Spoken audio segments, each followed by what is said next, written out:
Ta-da! In my Slovakia hockey gear. Woo, woo. Okay, chapter 12, in which yet another wizard tries to cause trouble.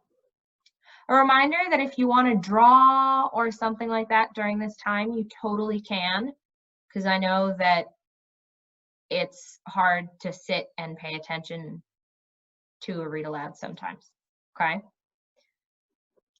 So if you want to draw or if you're eating, all of that's good. Okay, in which yet another wizard tries to cause trouble. They were standing in front of the wheeled house. At least Mendenbar assumed it was the front, because there was a door at the end of the long side facing them. 2 iron steps, black and worn with age, led up to the door. The house itself was painted a cheerful blue and yellow, with yellow shutters and a yellow trim around the door. There were 4 windows on the side facing them, lined up in a neat row next to the door, like chicks following a hen.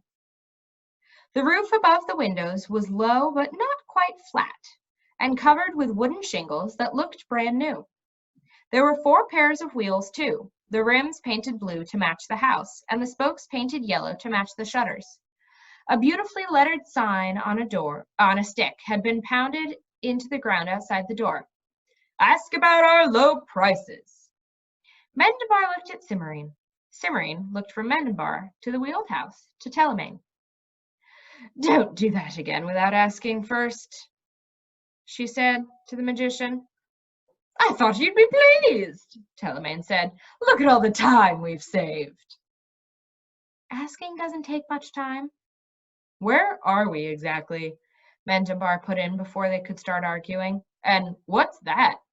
He pointed at the house on wheels. "That is Gypsy Jack's home," Telemain answered. "If anyone can mend a carpet like yours, he can. As to where we are, all I can tell you is that we're still somewhere in the mountains of Morning. If you want a more precise location, you'll have to ask Jack, assuming he remembers. He moves around a lot." "How did we find him?" Simmerine asked. "Oh, Jack supplies me with unusual things now and then, when I need them for a spell or an experiment," Telemain said.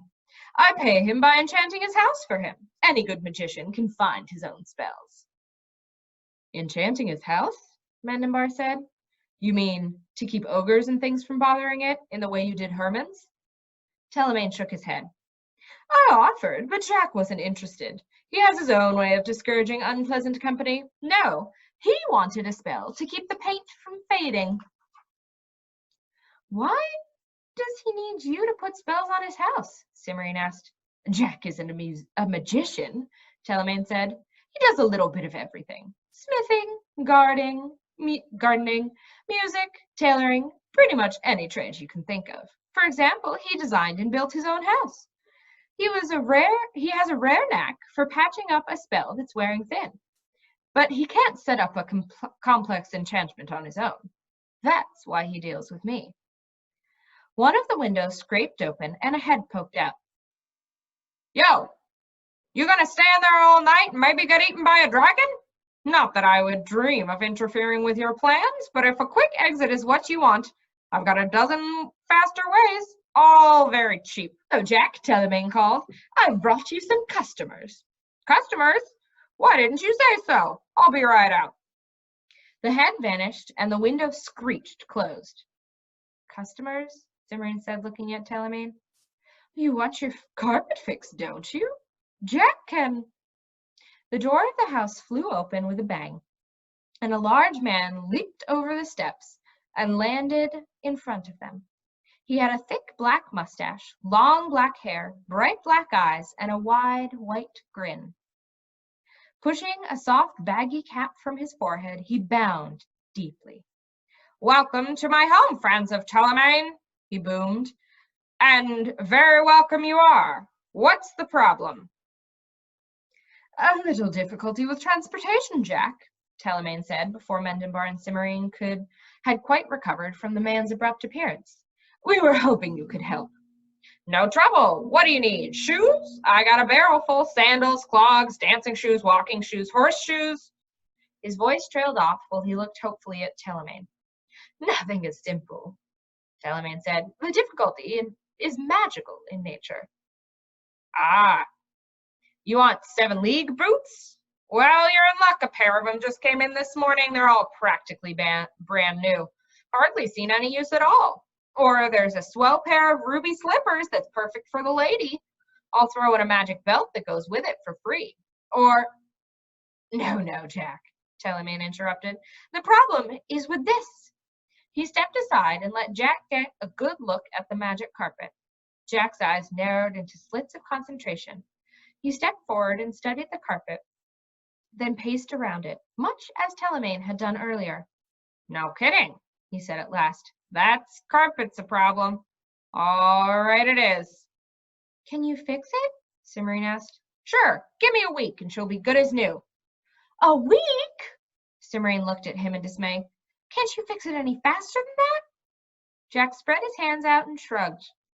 Maybe, but I can't promise. It depends on how fast I can get the parts. Then we'll leave it here and go on without it tomorrow, Mendenbar said. At least they wouldn't have to carry the thing around anymore, and they wouldn't be tempted to use it in spite of its hazards. You can send it home when it's finished, can't you? Shouldn't be a problem, Jack smiled. Where do you want it? Cimmerian hesitated. You're not one of those Jacks who goes around killing giants, are you? Lady, what do you think I am? Stupid or something? I'm a businessman. I don't do giants. Then please send the carpet to Balamor the Giantess of Flat Top Mountain when you're done fixing it, Cimmerian said, and the bill to Cimmerian, chief cook and librarian in the care of King of the Dragons. King of the Dragons, eh? Jack said thoughtfully. Yes, and don't go petting the bill, Jack, Telemain warned. Me? Wouldn't dream of it. Jack kicked the carpet into a loose roll and heaved it up over his shoulder. Anything else?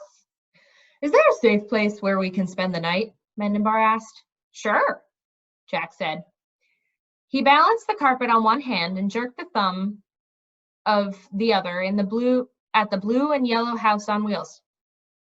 Right here. I got 2 spare rooms on the end I can rent for you as long as you want them. Tonight's all we need, Mendenbar said, and Cimmerian nodded. Jack bobbed his head in a way that managed to suggest a full-fledged formal bow. Then he started toward the house, carrying the carpet. Mendenbar turned to Telemain. Thank you very much for your help. You're welcome, Telemain said, and started after Jack. Hey, Cimmerian said, where are you going? To arrange my own bed and board, Telemain explained patiently. You really don't expect me to leave before you've answered all my questions, do you? Without waiting for a reply, the magician followed Jack into the house. Mendenbar and Cimmerian looked at each other, shrugged, and then went in after him. The front door of Jack's house opened into a cluttered room, painted a bright green that clashed with almost everything. Fortunately, most of the walls were hidden behind piles of boxes, barrels, bales, and bundles. Jack propped the carpet in a crowded corner, where it leaned precariously against 2 paintings balanced on a stack of books. Then he set about to fixing dinner. Cimmerian kept Telemain's attention occupied while Jack worked, and at first Mendenbar was glad of it. He wanted time to think and to sort out some of the confusing things that had happened in the last 2 days. He was sure that a few of them were important, and if he could only concentrate for a little while, he could figure out which ones. He quickly discovered that it was not going to work. The conversation between Cimmerian and Telemain was much too distracting, even though he was not particularly interested in anything they were talking about. Finally, he gave up trying to think and listened instead. Window wasn't up to it, Cimmerian was saying, so I used a spell to boost it. And then it broke? Telemain said, frowning. No, Cimmerian replied. It worked just fine. The window turned white and showed us Kazul and a lot of wizards. Her face darkened. And when I catch up with them... Yes, of course, Telemain said hastily. What happened next? Well, I told the window to show me where they were. Then it broke. I can fix up a new one for you. Jack put it in over his shoulder. I got some glass around here somewhere, and it's no trick to cut it to size. I'll think about it, Jack, Telemain said, and he looked at Cimmerian. The window just broke? Did it show anything at all? Cimmerian nodded. Not a thing. Right, Mendenbar? Right, Mendenbar said. The picture of Kazula and the wizards disappeared, and the window turned bright green. Then it broke. I think it was trying to show us a place inside the enchanted forest, and it couldn't. It should have been able to, Telemain said. I tested it very thoroughly. I suppose the enchantment might have been wearing thin. What kind of spell did you use to boost it? He asked Cimmerian. Cimmerian hesitated, then shrugged. It was a dragon spell that I found in Kazula's library last year. It's very adaptable, and... A shout from outside in the house interrupted Cimmerian in mid-sentence. You there! Come out at once! There's no point in hiding! Jack muttered something and stuck his head out the window. Hang on, he shouted. I'll be back in just a minute. Something exploded outside, knocking Jack back through the window, making the whole house rock. Come out, the voice repeated. Now! Wizard's got no patience, muttered Jack, glaring at the window. Mendenbar stiffened and looked at Cimmerian. We'd better go out, or he'll tear the house down, she said. Jack, can you mix up a bucket of soapy water with a little lemon juice in it, quick? Huh? Said Jack. A bucket of soapy water and a little lemon juice, Cimmerian repeated impatiently. It melts wizards. Hurry up and bring it after us. I think we're going to need it. Soapy water with lemon melts wizards, Telemain said with great interest. How did you discover that? Another explosion rocked the house. Never mind that now, Cimmerian said. Come on.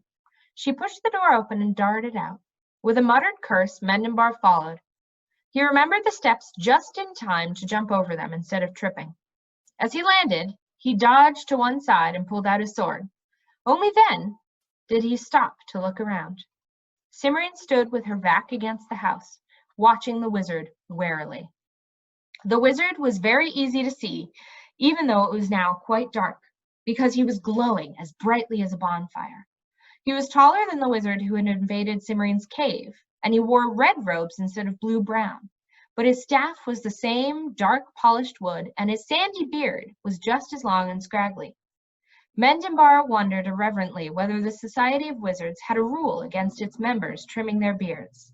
Cimmerian, the wizard said, I might have guessed. What have you? No, you haven't got it. Where is it? Where is what? Mendenbar demanded. And what do you mean by causing all this commotion? Didn't anyone ever teach you to knock on doors and ask for things politely? So you've picked up a hero, the wizard said to Cimmerian with a sneer. He won't do you any good. Where is it? I don't know what you're talking about, Cimmerian said. Neither does he, Telemain commented from the doorway, unless he's even more fuzzy-headed than he seems. From the way he's been leaping to conclusions about all without any evidence at all, that's entirely possible. The wizard's eyes narrowed and he pointed his staff at Telemain. Who are you? That's the first intelligent thing you've said since you arrived, Telemain said. My name is Telemain. I'm a magician. A magician? The wizard sucked in his breath. I suppose we're after the same thing. I warn you, you'd better not cross me. I represent the Society of Wizards in this matter. What matter? Cimmerian asked crossly. Yes, you've displayed a lamented lack of precision in your account of the purposes, Telemain said. Just what? Mendenbar felt the harsh swell of the wizard's magic an instant before the spell left the man's staff. Without thought, he swung his sword to parry it. As it touched the bolt of magic, the sword hummed hungrily. A shiver ran up Mendenbar's arm from the hilt of the sword to his shoulder, and the spell was gone. I wouldn't do that again if I were you, Mendenbar told the wizard. Everyone stared at Mendenbar. The wizard was the first to recover. The sword! He cried. I should have seen it at once. Excellent, that makes everything easy. He moved to the end of his staff a few inches to point at Mendenbar and muttered something under his breath. Mendenbar sensed magic building up in the staff again. This time, he didn't wait for the wizard to release the spell. He pushed a tendril of his own magic out through the sword and touched the wizard's staff gently with it. Power flowed into the sword like water being soaked up by a sponge. The feeling of magic that surrounded the wizard vanished. So did his glow. The wizard gave a squawk in surprise. He lowered his staff and stared at Mendenbar. "How did you do that?" he demanded. "You're just a hero. How could you possibly reverse my spell?" "I didn't reverse your spell," Mendenbar said. "I stopped it, that's all, and I'm no hero. I'm the king of the enchanted forest." The wizard's eyes widened.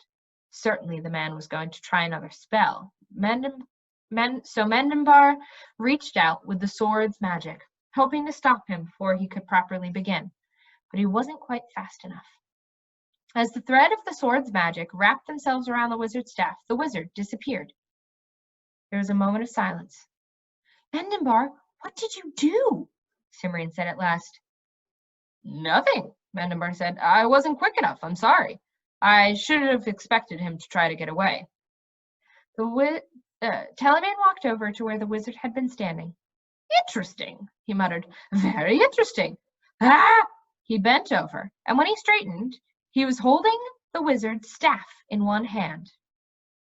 "Here's your bucket," Jack said from the doors of the house.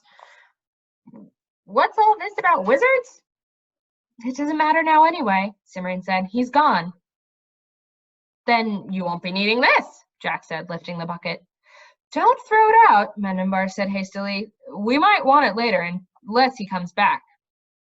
"I seriously doubt it's necessary that we will worry about his return," Telemain said as he rejoined them. "Wizards depend a great deal on their staffs, and without his, our recent visitor is unlikely to be much of a problem." He sounded very satisfied with himself, and his fingers stroked the staff lightly as he spoke. "Then he's sure to come back for it," Cimmerian pointed out. "Yes, but how long do you think it will take him to get here?" Telemain responded. "I assure you, he didn't transport himself anywhere close by. We'll be long gone by the time he makes his way back." "We?" Mendenbar said. "Of course," Telemain smiled. "I've been trying to get my hands on one of these." He lifted the staff. "For years. You've managed to get hold of one in a few seconds. You don't think I'm going to miss an opportunity to like this, do you?" "If that's all you want, keep it," Mendenbar said. "I haven't used for a wizard's staff." "Neither have I," Cimmerian agreed. Telemain bowed. "Thank you both." He paused. "I would still like to join you if you're willing. There are other matters I find intriguing about you." Completely at sea, Mendenbar stared at the magician.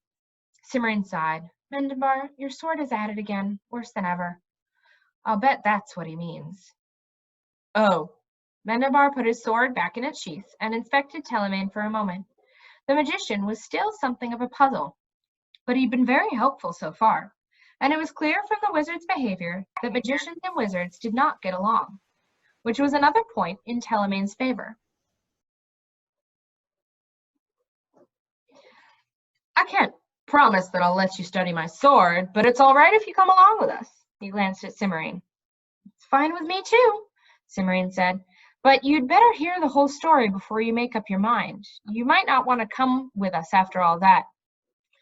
"If you're all done out here, come on in and eat," Jack said.